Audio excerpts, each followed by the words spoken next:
Oh my god, guys, I have literally had to leave my house to be able to film a video today. The house is packed with people, the dogs are barking like mad, and there was just absolutely no way I was going to get a video filmed, and I really wanted to give you guys my thriller recommendations for newbies because it's October and I feel like there's so many people right now that really want to read thriller books for the month of Halloween. So these are my real life struggles. I hope you appreciate this video that I have driven away for to film for you guys. It's ready. Can you hear the ocean? It's pretty beautiful. It's quite a nice little area for filming actually. There's the ocean is there. You see that? Yeah, that's what stress does to you. If I keep my face angled this way, maybe you won't see the ginormous pimple on the side of my face on this side. Hey guys, it's Jade from Boho Bookworm. I love thrillers. I like them a lot. Therefore, I thought I would like to give you guys my thriller recommendations, whether you be new to the genre or if you're just looking for something to pick up throughout the month of October. It's the month of Halloween, the perfect time to be giving you some recommendations for some good thrillers. The first book that I'm going to be recommending to you today is probably pretty obvious, and if you don't mention it in a thriller recommendation video, I don't know, I think that a lot of people would, and you might think it's quite cliche, but I chose Gone Girl by Gillian Flynn. This was my very first thriller mystery crime book. What attracted me to it was the fact that it said Thriller of the Year on the cover. This book is about two characters called Nick and Amy. It's the morning of their 5th wedding anniversary and then Amy goes missing. Nick has always appeared to be the husband of the year, but now he's doing and saying and thinking some really questionable things, and you're wondering, did he murder his wife? But then again, Amy's journal is discovered, and as it's discovered, you realise that she is the kind of person enough to push anyone over the edge. The story is told from both of their points of views. They're both extremely questionable, unlikable characters for the most part, and you just don't know what has happened. I found this book to be really absorbing. It's full of twists and turns. It's delightfully juiced with this dark humour. It's very witty, and it's just kind of meshed together with a breakdown of marriage and truth.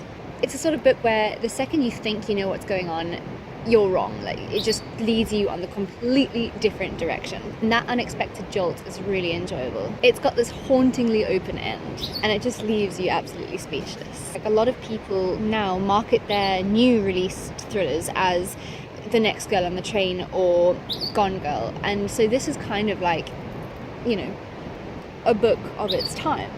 The second book I'm going to recommend to you is one, if you're looking for a book that's going to keep you up all night, make you late for work, completely distract you from normal day-to-day chores, pick up The Ice Twins by S.K. Tremayne. This book is about identical twin daughters. One dies and one lives. Their identities are mistaken, and now not even the surviving twin knows who she really is. Is she Kirsty or is she Lydia? Their parents used to have this absolute perfect marriage, but after all these tragedies and adultery, losing their jobs, it's just crumbled apart. So hopes of a fresh start take this new family of 3 to a private island in Scotland. But what happens next spirals all of their troubles out of control. From reflections in the mirror, voices of their dead daughter haunting the hallways, it's just incredibly spooky. And you're asking who is responsible for the death of their daughter, and why does this daughter want revenge? I absolutely loved this book. It's one of the rare books that I gave a 5-star rating, and therefore it had to make my list. Next, I'm going to recommend you one that is more for those of you that enjoy sci-fi, because I feel a lot of the booktube community absolutely adores fantasy and science fiction.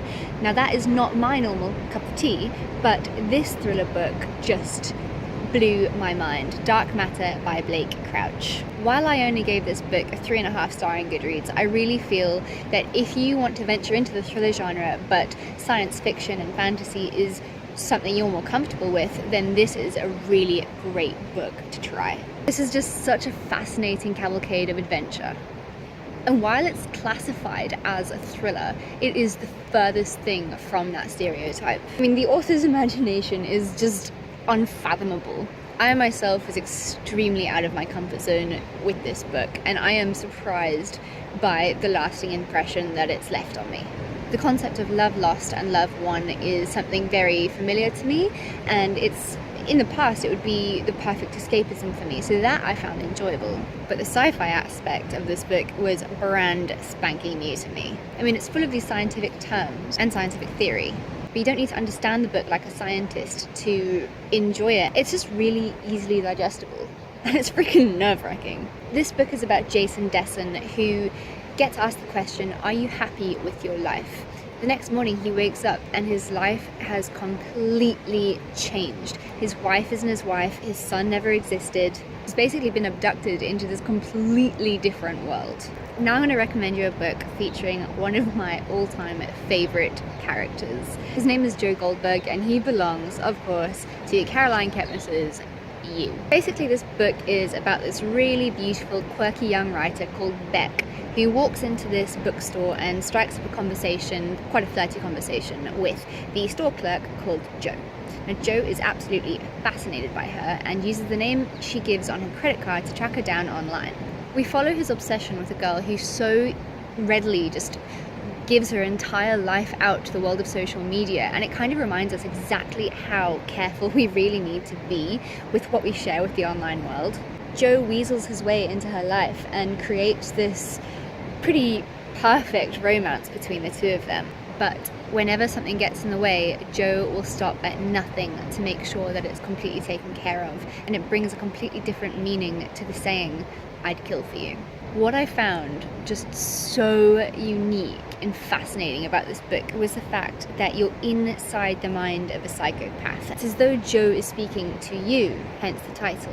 This book will leave you unsettled. It's demented, it's twisted, and it's so fucked up. The reason I love Joe so much is because as angry and as uncomfortable as he makes you, sometimes he just does or says the most romantic things that you've ever heard in your life that you wish a guy could say to you. And that in no way means that this book is purely for women. It is a fantastic book for a man to read too. But with those romantic things, you have to kind of remind yourself to not fall in love with him. You have to be like, no, Jade, he's a psychopath. Stop it. Stop feeling these things. Just don't do it. Beck as a character is highly unlikable, and it's hilarious because, you know, she's the victim, and yet you like Joe more than her. She's just a slob, she's lazy, she's a tease, she's got daddy issues. Caroline Kepnes' writing is so simplistic. To be honest, her writing was actually kind of messy, but at the same time, it's just this absolute masterpiece. I highly, highly recommend it. The last book that I'm going to be speaking to you about today, I don't have a physical copy of because I left it in Cape Town in my flat that I still have until the end of November. It's actually the book that inspired me to come up with doing this video of recommendations for you, and that is Then She Was Gone by Elisa Jewell. Then She Was Gone is about a mother who 10 years ago loses her 15-year-old daughter. Her daughter basically just disappears, and no one knows what's happened to her. Now, many years later, her bones are discovered, so she can kind of start moving on with her life. She's attracted to this guy for the first time in 10 years.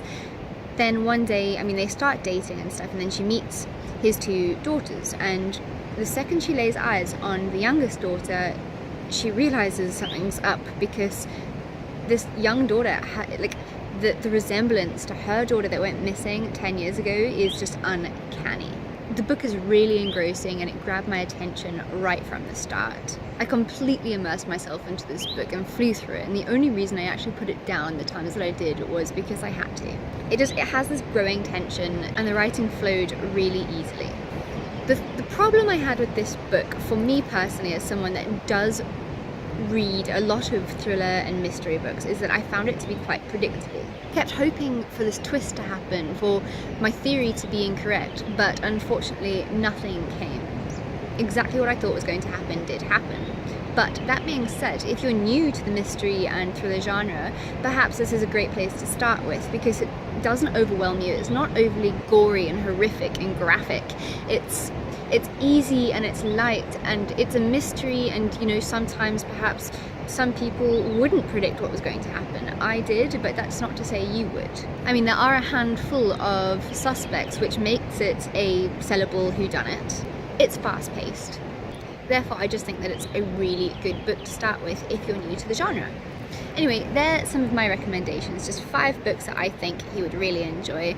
Let me know if I've inspired you to pick any of these books up throughout this month or in the future. If you have any recommendations for thrillers or mysteries that you've enjoyed, please let me know in the comments down below. Please like and subscribe. Apparently, have an amazing Thriller Thursday, guys. Yeah, I'm making that a thing. See you next time, guys. Bye.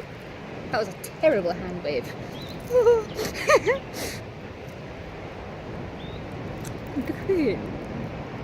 Bye. Papa. I'm fucking terrible at this. Like my nails actually, they're really pretty, aren't they? Yeah, I like them. I like my pimples too. It's my new statement. It's a pretty big one. I'll see you next time, guys. Bye.